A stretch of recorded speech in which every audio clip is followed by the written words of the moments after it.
Hello guys, welcome back to my channel. তোমরা সবাই কেমন আছো? আশা করছি ভীষণ ভালো আছো, আর আমিও ভীষণ ভালো আছি। আর ভালো তো থাকতেই হবে, কারণ আজ হচ্ছে বাঙালির পিঠে খাওয়ার দিন, মানে পৌষ পার্বণ উৎসব, পৌষ সংক্রান্তি।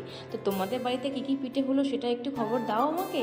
আর আমাদের বাড়িতে কী হচ্ছে জানো তো, আজকে হচ্ছে গড়গড়ে পিঠে, মানে এটাকে গড়গড়ে পিঠেই বলে আমাদের। তোমাদের কি বলে সেটাও কিন্তু অবশ্যই জানি। প্রথমে দেখতে পেলে কলাইয়ের পুর আর হচ্ছে যে নারকেলের পুর কিন্তু হয়ে গেছে। তো মা সেগুলোকে ওই মেখে রাখা চালের গুঁড়িটাকে নরম মানে গরম জলেতে যে মেখে রাখে না, সেই গুঁড়িটার মধ্যে ভালো করে পুর ঢুকিয়ে কিন্তু ভালো করে একদম পিঠে বানিয়ে নিয়েছে, গড়ে নিয়েছে। দেন ওই ভাপা হাঁড়িতে, মানে জল ভরার পরে উপরে যে একটা হাঁড়ি থাকে চাপানো, সেই হাঁড়ির মধ্যে ওই পিঠেগুলো দিয়ে দিয়েছিল, তেল বুলিয়ে নিয়েছিল যাতে গায়ে গায়ে না লেগে যায়। আর দেখো তারপরে কিন্তু অনেকটু পর পর আমাদের কিন্তু পিঠে পুরো রেডি হয়ে গেছে।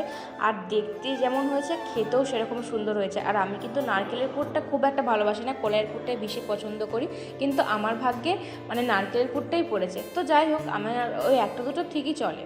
তো তোমাদের কি কি পিঠে খেলে, কেমন কি পুরে খেলে, সেটা কিন্তু অবশ্যই আমাকে কমেন্টে জানাবে, একদম কিন্তু ভুলবে না সেটা জানাতে। তো চলো, দেখা হচ্ছে পরের একটা ছোট্ট মিনি ব্লগে। তখন ভালো থাকবে, সুস্থ থাকবে। আর পেজে নতুন প্লিজ পেজটাকে ফলো দিয়ে পাশে দেখো। বাই।